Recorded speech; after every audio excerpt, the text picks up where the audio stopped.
Welcome to Season 4, Episode 13 of They Walk Among Us, a podcast dedicated to UK true crime.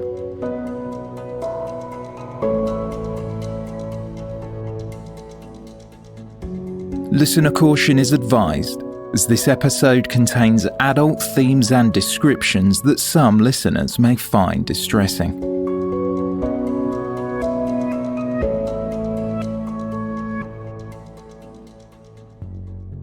The New Forest is a beautiful and peaceful part of rural Hampshire. Purple heather covers grassland, horses roam freely, deer wander through the woodland. In 1986, the tranquillity was disturbed by one of the most heinous crimes in British history.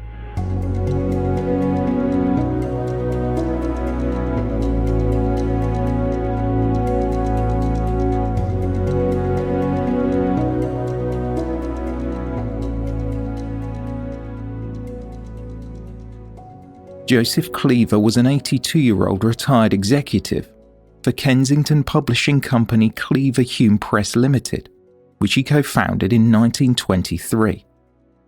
When he was younger, he bred prize-winning greyhounds. Now he lived a more peaceful life with his wife Hilda. Joseph and Hilda Cleaver were married in 1928. They had 3 sons, Terry, James and Thomas. After a stroke in 1974, Hilda needed to use a wheelchair. She was paralysed and unable to speak or walk. Joseph became ill around the same time of his wife's stroke and required heart bypass surgery. Despite their health difficulties, Joseph Cleaver was positive. He told a friend, "Never mind, nothing to complain about. Lots of people are far worse off than we are. Got to keep cheerful." The pair was said to be enjoying the solitude of retirement at their peaceful home, rather than taking an active role in village life. They lived in a large, beautiful, white, vine-covered 6-bedroom property, a converted barn, Burgate House, on the sprawling grounds of the Fording Bridge, Hampshire estate. They purchased the property in 1948, but only made the house their permanent place of residence instead of their holiday home in 1970, when Joseph retired. Relatively isolated within 7 acres of land and its own swimming pool on the bank of the River Avon, it was the perfect location. The couple needed some assistance in their winter years from handymen, gardeners and other staff. Margaret Murphy, originally from West Island, also lived in the house with Hilda and Joseph. At 70 years old, she was a loyal member of staff and an excellent companion to the Cleavers. Margaret had worked for the elderly homeowners as a live-in nurse for the past 8 years. She was thought of as one of the Cleaver family. Thomas Cleaver, a business owner, and his wife Wendy, a residential nurse, had travelled from Oxshott in Surrey to spend time with Hilda and Joseph, helping out Thomas's parents until a new housekeeper could be employed. It was Monday, September 1st, 1986. At 8 p.m, the 5 were dressed to have dinner in the dining room.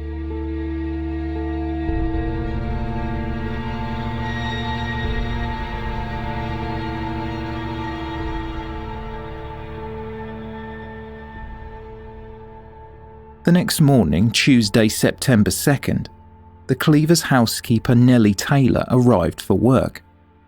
Smoke was billowing out of the upstairs windows, which after burning throughout the night were blackened. The housekeeper went inside, seeing dinner plates set out for dinner and the gun cabinet unlocked and empty. It is reported she was greeted by the Cleavers' pet poodle. The poor dog was whimpering and had a bloody face. It was believed the pet had been struck with some force. She called the gardener Edward Stubbings to come quick, and the pair slowly made their way up the stairs. Wendy and Thomas Cleaver's 2 dachshunds were vigorously scratching at the door of one of the spare bedrooms. Inside, the housekeeper and the gardener found Wendy's naked body. It was impossible for them to enter the master bedroom. The fire had contained itself, and the room was like a furnace. When they tried to call the police, the phone didn't work, so they frantically got in the car and drove straight to the police station.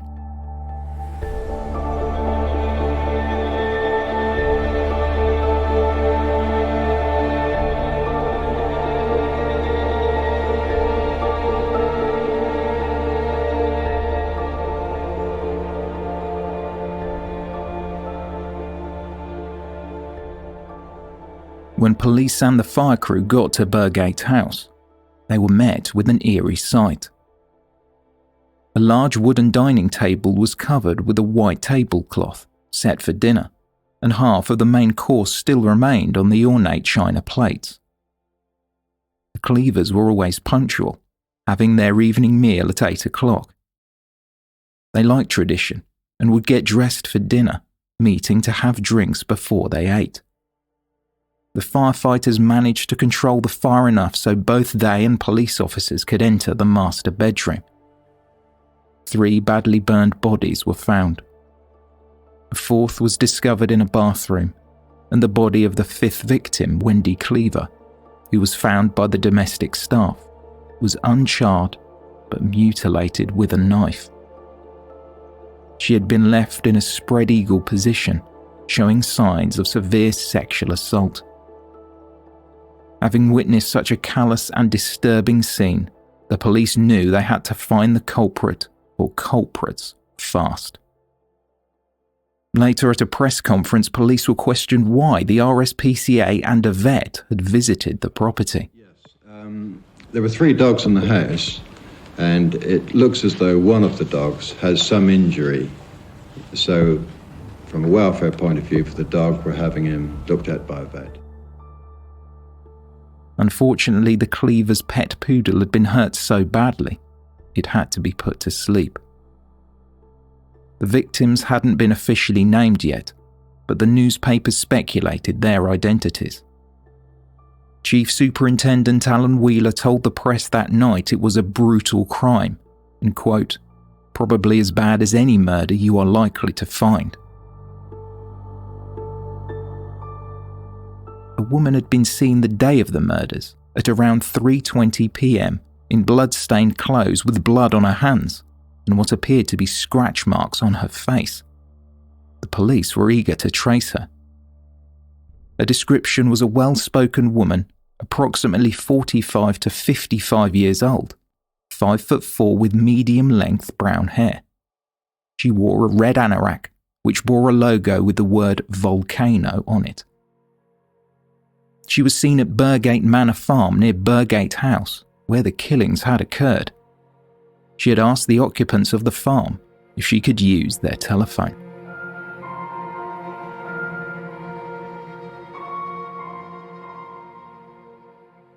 It was reported that detectives initially theorized the intruders had entered through an upstairs window. They believed that the killers had waited silently upstairs before they made themselves known. Many articles in the press had dubbed the massacre as the House of Horror Killings.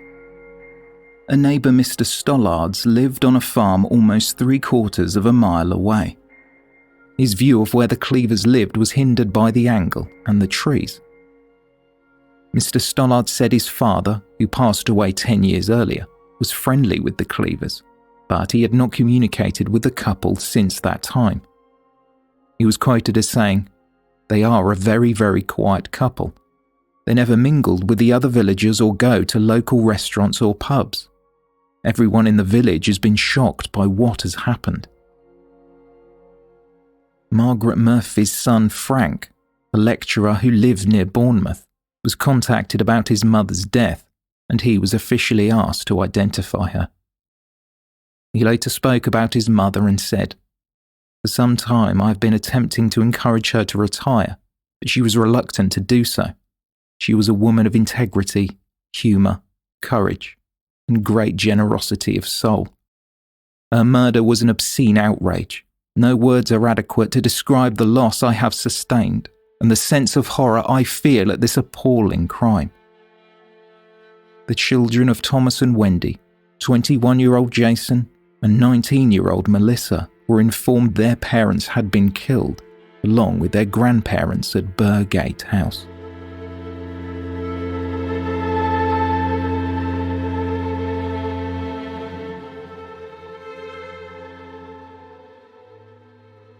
On September 3rd, a police spokesperson said he couldn't comment how Margaret Murphy had died, only that she had been found in an upstairs smoke-damaged room.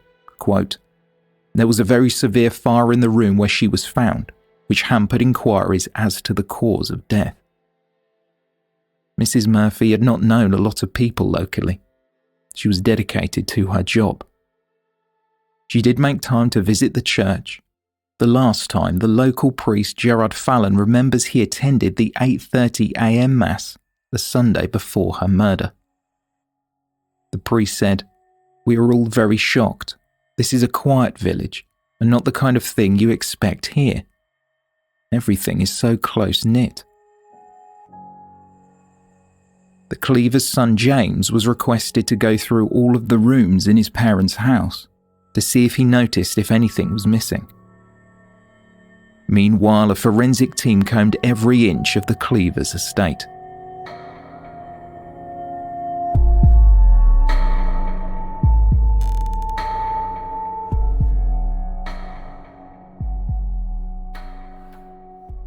Joseph and Hilda had a disgruntled ex-employee, George Stevenson, who had been employed as a handyman by the couple.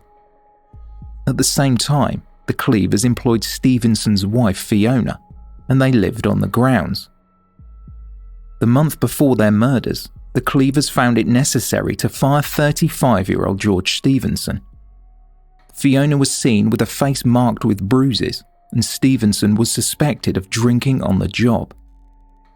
One night, Fiona ran into the Cleavers' home hysterical, wearing only her underwear, her eyes swollen, forming a bruise. She had to fend off her husband from beating her further by threatening him with a claw hammer. She left Burgate House and George Stevenson, fleeing to Spain. The couple had been working there for just over a month before their employment ended on August 8, 1986. George Stevenson was asked politely to leave by the Cleavers' grandson-in-law. The family thought they parted ways amicably. But Stevenson didn't leave empty-handed. He stole bottles of wine, a TV set, and the home had been left with minor damage. The village of Fording Bridge, a close-knit community nearby the Cleavers' estate, was a short-lived home for Stevenson after he was dismissed. Julia Brown, who worked at the local butcher's, made a comment, quote, "He was not the sort of person I expected the Cleavers to employ. He was rough-looking and always wore jeans. He didn't seem to fit." Stevenson moved to Coventry, living with a friend of his, George Daly. They had struck up a friendship after meeting in a pub 7 years earlier. They shared an interest in fixing up cars. Daly was living with his girlfriend Ruth on Elgar Road. Stevenson started a relationship with one of Ruth's neighbours, Paula Harrison. It wouldn't be long before the police traced his movements and launched a manhunt to track him down. The public were instructed not to approach him. What I would like to say is that Stevenson is described as a dangerous and violent man. It is for that reason we are disclosing his name at this time. We would like to stress to all members of the public that they should not, under any circumstances, approach him, but contact any police station if they see him. We would like anyone who knows Stevenson, has had any contact with him, doesn't matter if it's of recent times, to come forward and help us with this inquiry. The public were advised that Stevenson could be armed with 3 shotguns and a rifle, which were currently missing from the Cleavers' property. Stevenson was described as 5'9", medium build with dark brown hair and blue eyes. The photograph showed him with a thick moustache. There didn't appear to be anything distinctive about him. Police had uncovered that along with 2 other males, he had hired a red Rover 213 with car reg C352YIW from Coventry, a place where he had ties and was now reportedly living. Stevenson had obtained the car on Monday, the day of the killings, and returned it on Tuesday.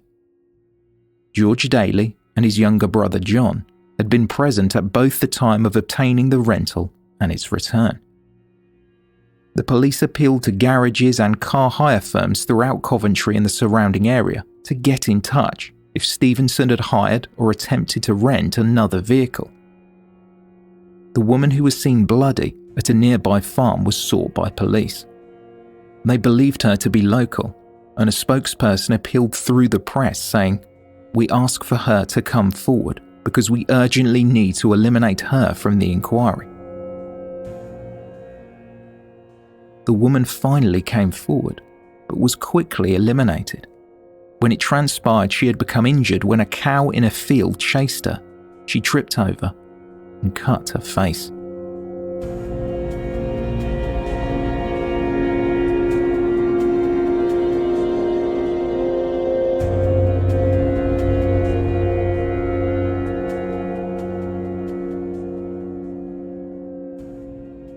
Born in Bishop Auckland, County Durham in the northeast of England during 1951, George Stevenson spent his childhood attending the local public schools, then a boarding school in West Germany.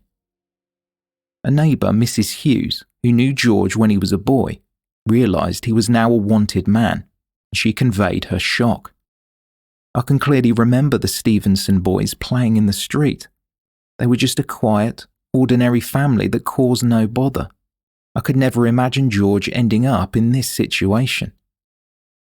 At 16, Stevenson appeared in court for fighting with a fellow teenager and breaking and entering. He received probation.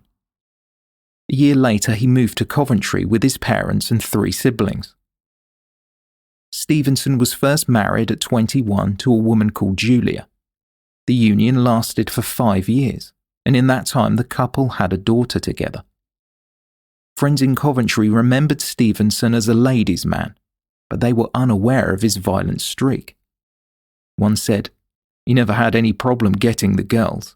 He was a sort of likeable rogue, a ladies' man. As for the violence, I didn't think he had the bottle." After his divorce, he drifted from job to job around the country. He had spent time in juvenile detention centres and did stints in prison for burglary, handling drugs, firearm infringements, and an incident that ended in Stevenson spraying a policeman's eyes with tear gas while resisting arrest. At the time of being fired by the Cleavers, he was on his 2nd marriage.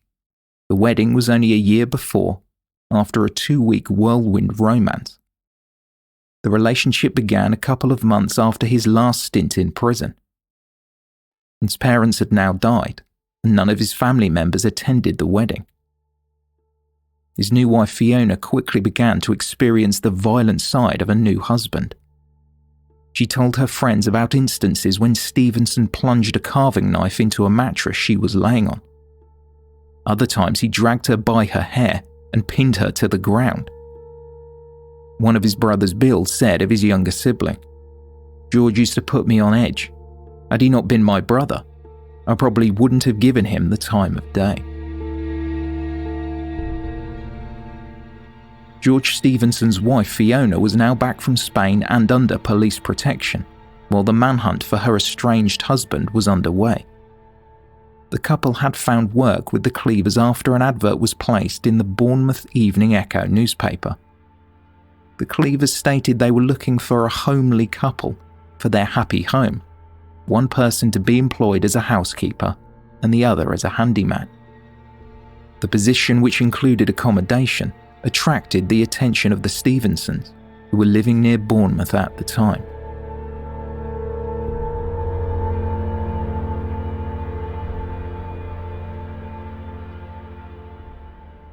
The investigation had led detectives to Bournemouth, where George Stevenson had once worked as a croupier. He also had connections to Eastbourne and New Haven. In Bournemouth, officers quizzed some associates of Stevenson's, Harvey Lee and his partner, about a television and a video recorder that was stolen from Burgate House. Lee told them that Stevenson had visited them on the morning of the murders, and in passing he mentioned to Stevenson that the couple's TV set was broken. When Lee and his wife awoke the next day, a TV and VHS video recorder were left on their doorstep. The reason the investigation had managed to trace Harvey Lee so quickly was that paperwork belonging to Stevenson had been found in the Cleavers' home in a downstairs cabinet. Lee, a market stall holder, was marked as a work reference for the noticeably absent George Stevenson. This, combined with his extensive criminal record, he seemed the perfect suspect. This morning we've recovered, we believe, the television set from the Bournemouth area, and we have circulated the name of a person, a man, George Francis Stevenson, who we are urgently wanting to trace in connection with the burglary at Burgate House.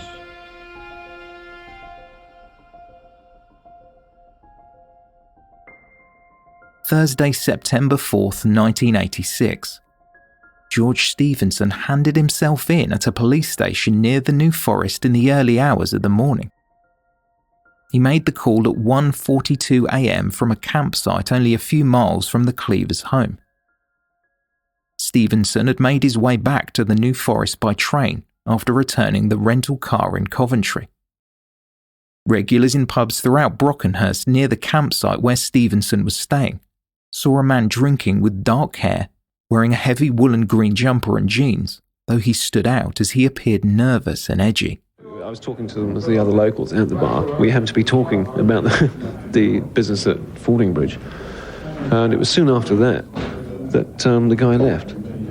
So he was obviously the conversation made him nervous. He didn't speak to anybody else in the bar. He came and sat by himself, had a couple of pints of bitter, and after that, after the conversation he must have heard from us, got even more nervous and left. He was looking around all over the place, just on the edge of his seat.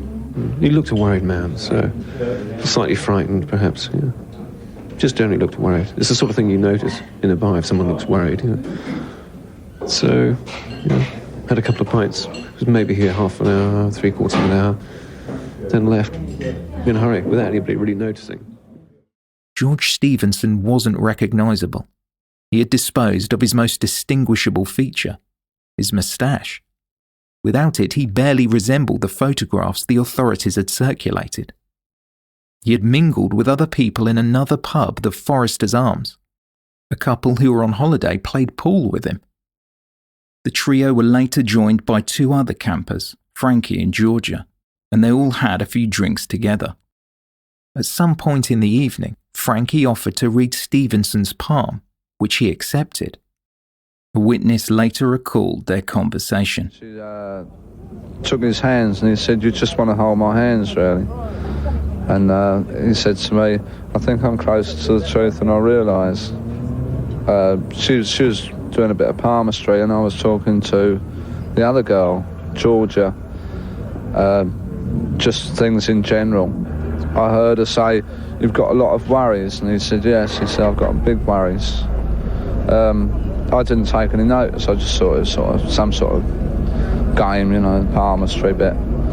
And I then made my excuses and went over back to my wife and beer. And then on the way out, when they was going out, they invited him back to the campsite, and he turned around and said, "I've been invited back for a candlelit supper." Later, the two women walked back to the campsite with Stevenson and continued drinking alcohol outside their tent.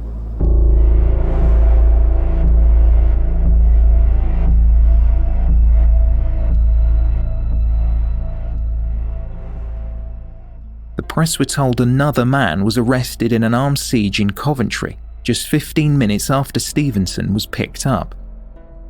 Detectives believed he was involved in the murders at Burgate House, helping rent the car that was used to travel over 100 miles to the Cleavers estate and back. Police were still looking for the third man, also spotted when the trio picked up the rental. Later that morning, he was arrested on his way to collect his unemployment benefits. With Stevenson already in police custody, the two men, George and John Daly, were driven to Lyndhurst police station for questioning. The next day, Stevenson made a very brief court appearance, so police were given a warrant by the courts to interview him in custody for another 24 hours. Even though the drive to court was only 10 minutes away from the police station, a decoy run 10 minutes before Stevenson left was set up to avoid any unwanted media exposure due to the severity of the crimes. An officer sat in a police car with a blanket over his head and was accompanied by 8 officers. The actual police car Stevenson was in was tailed by other police vehicles, including 2 cars and motorbikes. Stevenson's friends in Coventry were stunned. One said, "When George was on the run, we heard police described him as dangerous. We all burst out laughing because we didn't think he was like that."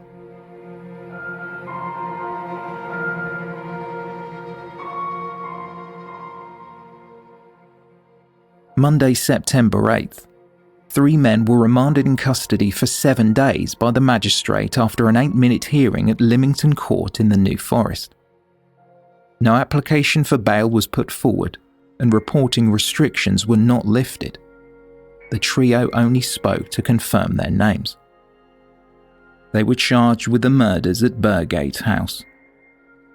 The 3 suspects, all from Coventry, were each handcuffed to a police officer. George Francis Stevenson and his associates George and John Daly, in their early and mid-20s from Beardmore Road in Coventry, were driven back to Lymington Police Station. Stevenson sat between 2 officers in the passenger seat of the police car. He made no attempt to hide his face as photographers clambered to get a shot of the men charged with the New Forest murders. The Daly brothers were put in a car together. They used blankets to cover their heads, shielding their faces from the cameras. The public's emotions ran high. An angry crowd gathered outside the court for the short hearing. Security was tight. Officers stood guard outside, and 1 patrolled the roof.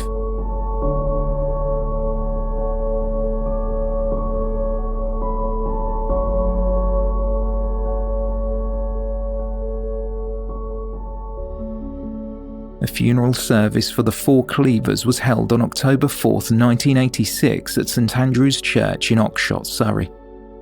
Along with 150 mourners, Thomas and Wendy's children, Jason and Melissa, wept over the loss of both their parents and paternal grandparents, Joseph and Hilda.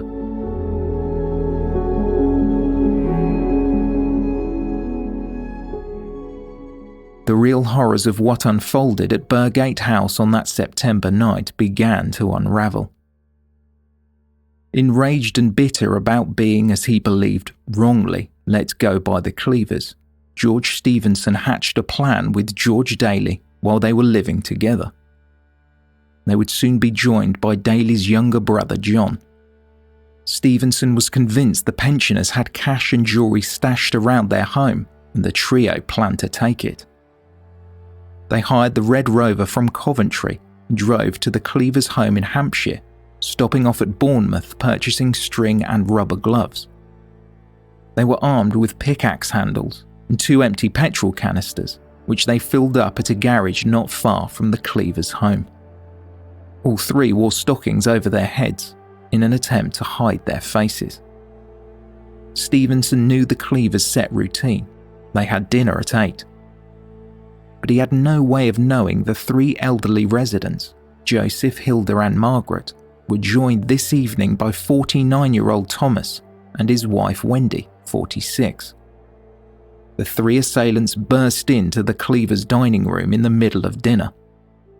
Stevenson had known the front door key was kept in the porch until 9 p.m. He had stopped off at the gun cabinet on the way to the dining room. Stevenson was now armed, and the Dalys had pickaxe handles. Terrified, the five agreed to do whatever the intruders asked, if they just took what they wanted and left. They were told to go upstairs. Wendy, petrified and screaming, was separated from the others and taken to a separate room. Joseph, Thomas and Margaret were ushered to a bedroom upstairs and tied up, unable to escape. Hilda, who was in no position to move from her wheelchair, was put with them. Forced into another room, Thomas's wife Wendy was bound, gagged and raped by all three men before she was killed. Stevenson and the Daly brothers ransacked the house looking for what they came for, money, but they were mistaken. The Cleavers didn't have any wedges of cash just sitting around. The assailants found a grand total of £90 and some jewellery, but it didn't hold the sort of financial worth they were hoping for. They split the money between them.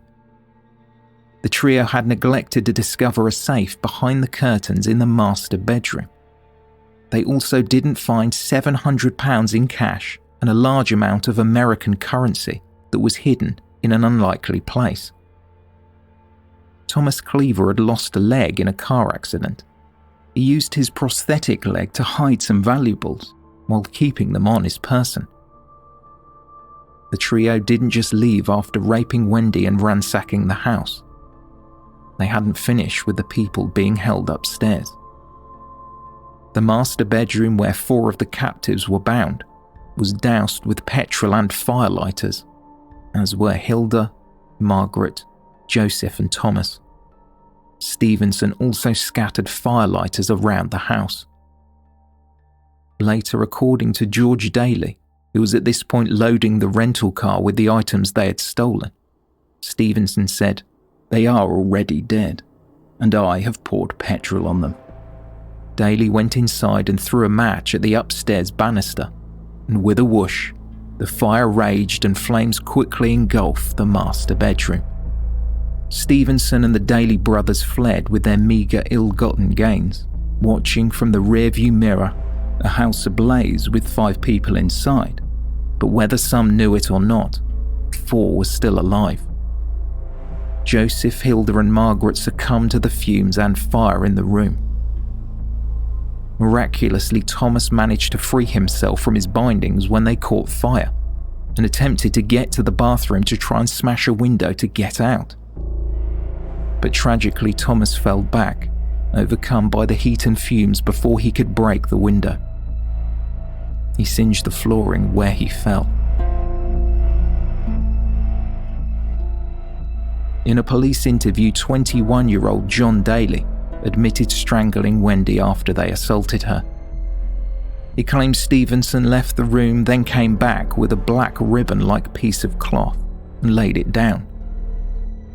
John knew what Stevenson wanted to do without him speaking the words. He later said, "He didn't say anything, but I knew what they were for. To kill her with. I turned her onto her face, slipped the cloth around her neck and pulled tight. Her face went blue, and she died." Wendy was the only one murdered before the upstairs of the house was set ablaze. The 3 culprits assumed with the 2-gallon containers of petrol and the firelighters, the house would continue to burn with the intensity it did before they left and quickly burn down, destroying any evidence. They were wrong. Even though the house and the people inside were not discovered until the next morning, the fire remained relatively isolated within the master bedroom. The house, once a barn, had been renovated in the early 1940s with concrete walls and beams, as the timber required for such a job wasn't readily available in wartime. The concrete stopped the flames spreading to the rest of the house, including the bedroom where Wendy was killed, leaving her body the way it was left when emergency services arrived. The Dalys and Stevenson fled in the rental car after Burgate House was set on fire. They made a pit stop at Bournemouth on their way back to Coventry. They arrived home late and bragged to George Daly's girlfriend Ruth about their new guns. With the weapons, they planned to carry out armed robberies and already had a job in mind, a wages office in a factory in Nuneaton. Ruth said the three had brought a collection of bottles into the house, including good quality wines, gin, whiskies and vodka. The bottles had been stolen from the Cleavers' cocktail cabinet. The trio cracked them open and started a drinking session until early the next morning. The next day, still bragging about the success of the previous night, they were interrupted when they saw George Stevenson was a wanted man on television. Stevenson called the police and said he was going to give himself up. He then travelled by train to the New Forest and had one last night of drinking before two police officers collected him from the campsite he called from.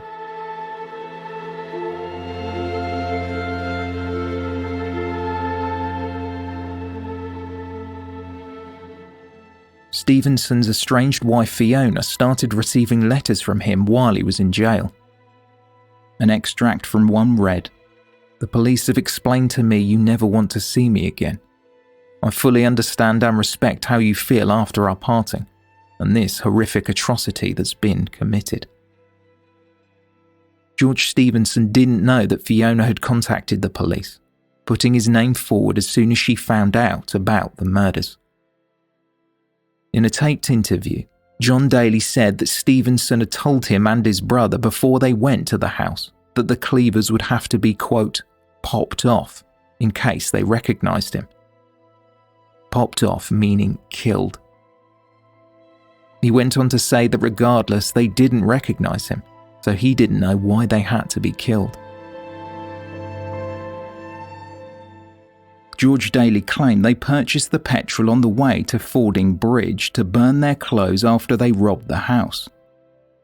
He said all three mutually agreed to go there for easy money because Stevenson knew they could get into the property without much hassle, as he knew where the key was kept. Daly claimed after they had taken their hostages upstairs, Stevenson disappeared into another room dragging Wendy with him. He ordered the Dalys to search for the safe. They came up empty-handed, and when George Daly went to tell Stevenson, Daly claimed he witnessed him raping Wendy Cleaver. He said Stevenson said something like, "We've all got her." Daly said he got on the bed with Wendy, but felt nauseous. Quote, "I was on her for about 4 or 5 seconds. Then I went to sit in another room." He claimed when he left, Wendy was still alive. Daly went to the main room where they put the other 3 Cleavers and Margaret Murphy. His brother John was in there crying, so George started to pack the car with the items they had stolen. He told police he didn't know who killed Wendy.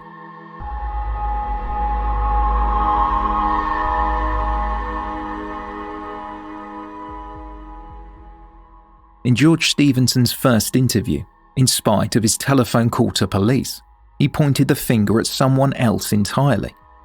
He claimed on the day of the murders he was driving to Bournemouth from Coventry when he saw 2 men who turned out to be Hells Angels hitchhiking at the side of the road.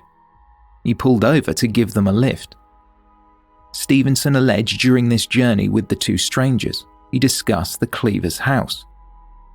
He said, "I was telling them about the house. It must have been them that went there and killed them." Later in a taped interview, when told the Daly brothers informed police he was the ringleader, Stevenson said, "That's rubbish. I've done nothing. I haven't been there. I killed no one. I am no murderer. I have no blood on my hands, whether human or animal. I feel sorry for the Dalys having done it. I stick to my story. I have no hatred for the family. They were good to me. I can swear to God I killed, hurt, raped and burned nobody." Detective Chief Superintendent Alan Wheeler was sure George Stevenson was the instigator in committing the crime, saying, "It's all tied up with revengeful killings for being sacked. He was jealous of what they had, and I have no doubt there was hatred. They had everything he did not: respectability, wealth, decency, a good standard of living. He recruited the two Dailies, but it was Stevenson who was the prime mover behind this. He had been sacked from his work at Burgate House, and he'd gone back there determined to carry out what in fact they did. When I say that this was a vengeful killing, it's quite clear that the motive behind this was to violently kill these 5 people. If you examine the evidence...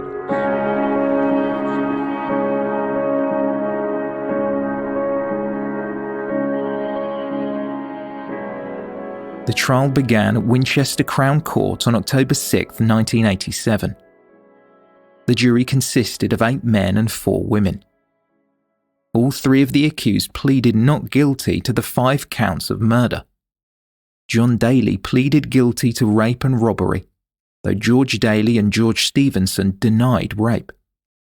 Prosecuting QC David Elfer told the court about the night where 5 people were brutally and senselessly murdered at Burgate House the year before. Stevenson and the Dalys' accounts had shifted and changed, each blaming the other while minimising their own involvement. Elfer postulated that the motivation for Stevenson was greed, jealousy at the Cleavers' lifestyle, and anger at being dismissed from his job. They were in it for the money, guns, ammunition, jewellery, a TV and video, and any other valuables they could find, the prosecutor said. But the plan went further. No one was going to be allowed to live to tell the tale, and the house was then to be burned to the ground, covering all clues to what happened that night. Nobody was going to be allowed to come out alive.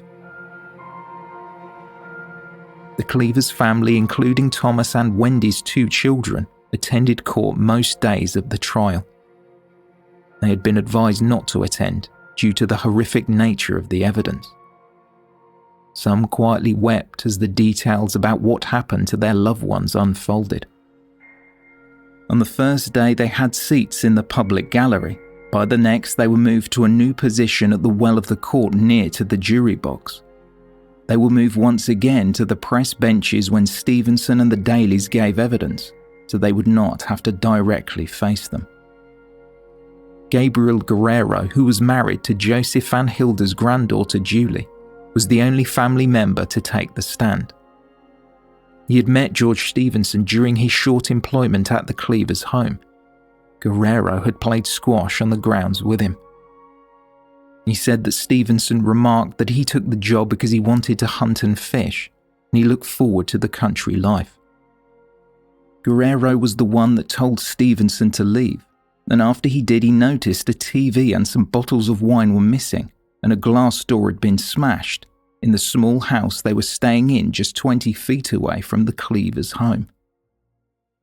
He thought George Stevenson had left without any animosity. It was revealed that Jason, Thomas and Wendy's son, had called Burgate House to speak to his parents the night they were murdered. During his first call, a man with a voice he didn't recognise answered. He refused to allow Jason to speak to his parents or grandparents. After that call, he rang 2 more times. On the third, Thomas was made to talk to his son. He reassured him everything was okay, but his mother had the flu and was too sick to come to the phone.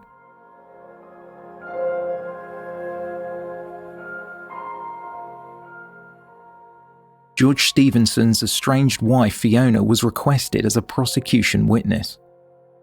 A police car picked her up and brought her to court. She was only clothed in her pyjamas.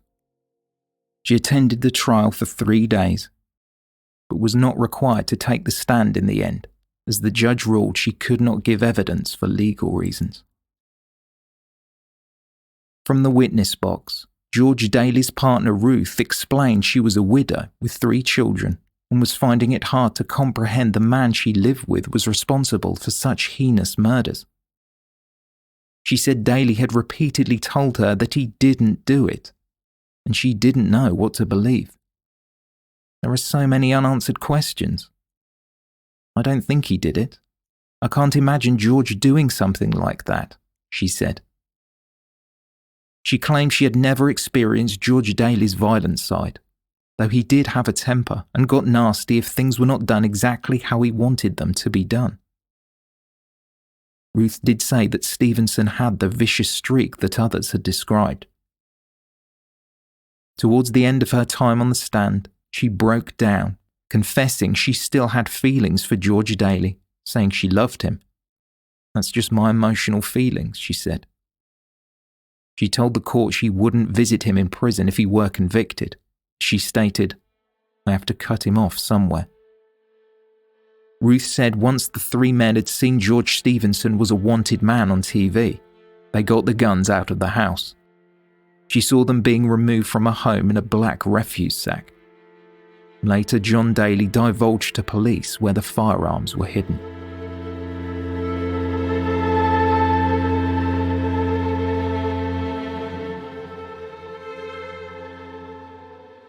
After Ruth, her friends and neighbours took the stand, the court heard from George Stevenson's girlfriend, 19-year-old Paula Harrison. She said Stevenson repeatedly claimed he wasn't responsible for the murders, but she said, "At one stage he told me he knew the people who had done the murders. He had told them about the house and said, in theory, he was as guilty as they were." She later told a reporter what George Stevenson had left on a telephone message and what it was like seeing him in court. "Don't worry. I love you and I'll be back. Today was the first time I've seen him, and he smiled at me in the courtroom as if nothing had happened. I just couldn't believe that. He hasn't got any feelings, but I'm all right." The court also heard from the women George Stevenson met at the pub The Forester's Arms before he gave himself up. They said they had sat down and one of the men playing pool had asked them for change. On the table where they sat was a newspaper, the Coventry Evening Telegraph, which was slightly unusual to see in the area. On the front page there was a photograph of a man with dark hair and a moustache who was wanted by police. The person who asked them for change came across as nervous, but he didn't immediately resemble the black and white image of the man on the paper. He had his hair in a curtain style, and no moustache. The man in the wanted picture's hair was shorter and swept forward over his forehead. Frankie, or Frances as she was otherwise known, was a nursing student. She told the court, "He said his name was Ray. He seemed very nervous and uptight about something.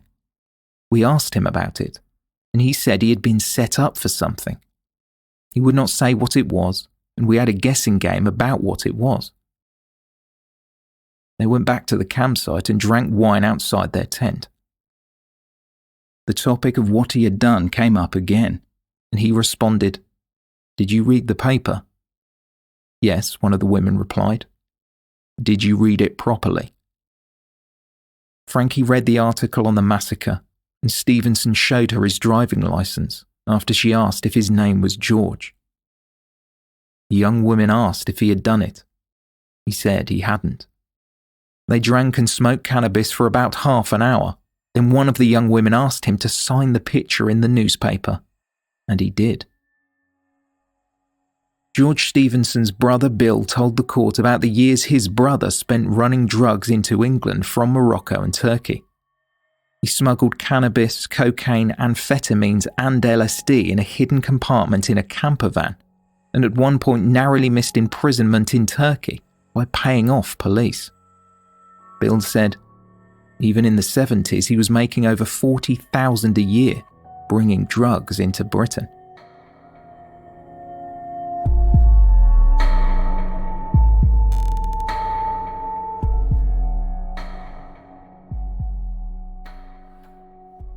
George Stevenson took the stand, dropping the story about the hitchhiking Hells Angels.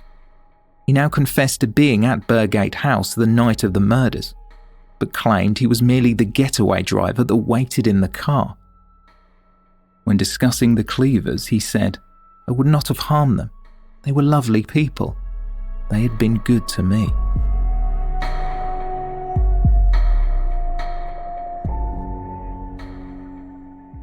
On Tuesday, October 27th, 1987, George Stevenson and George Daly were convicted of rape and robbery.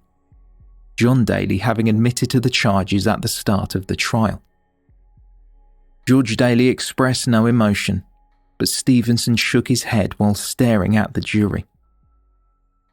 After 5.5 hours of deliberations, the jury had failed to reach a verdict regarding the murder charges. They retired to the hotel for a night and came back to court to make their decision the following day. The next day, when the verdicts were read out, Stevenson looked at George and John Daly, who were stood beside him. George Daly leant over and spoke a few words to his brother John as all the colour drained from his face, shaking his head. John Daly was convicted unanimously of strangling Wendy Cleaver, and a majority verdict of 11-1 convicted him for the other 4 murders. He was given several life terms. George Daly was cleared of murder.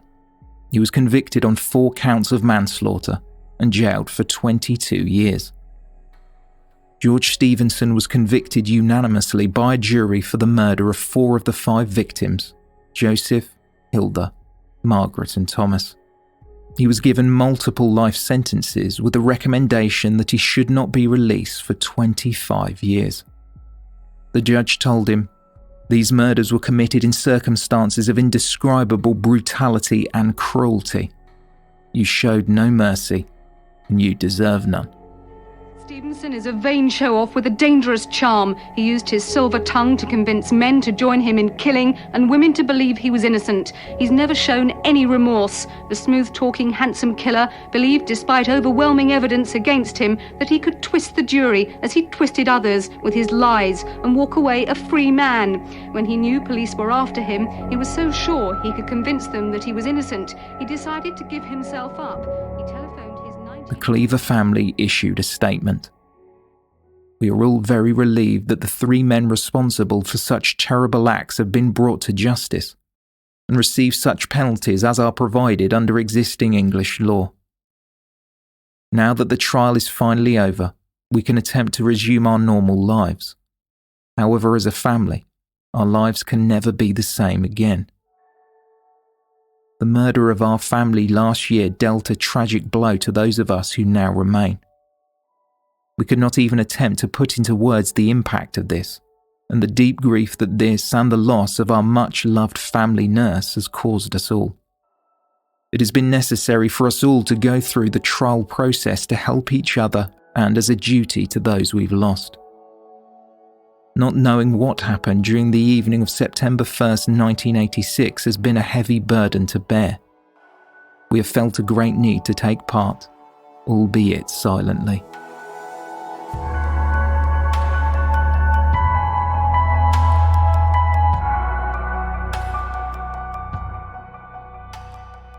So where are we now? In 1989, the Cleavers' home was demolished. New buildings were erected on the land. 14 years after George Stevenson's conviction, Jack Straw, the Home Secretary at the time, increased his minimum sentence by 10 years. He appealed the additional time he had to serve, but the High Court decided in May 2008 it should be upheld. George Stevenson can apply for parole in 2021.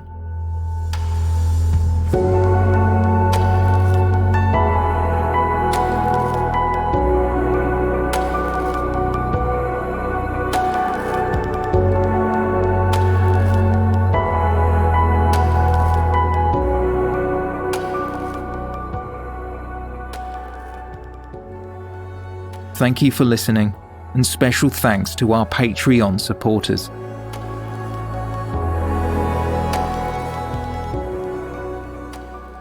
For more information, please see our show notes or visit theywalkamonguspodcast.com.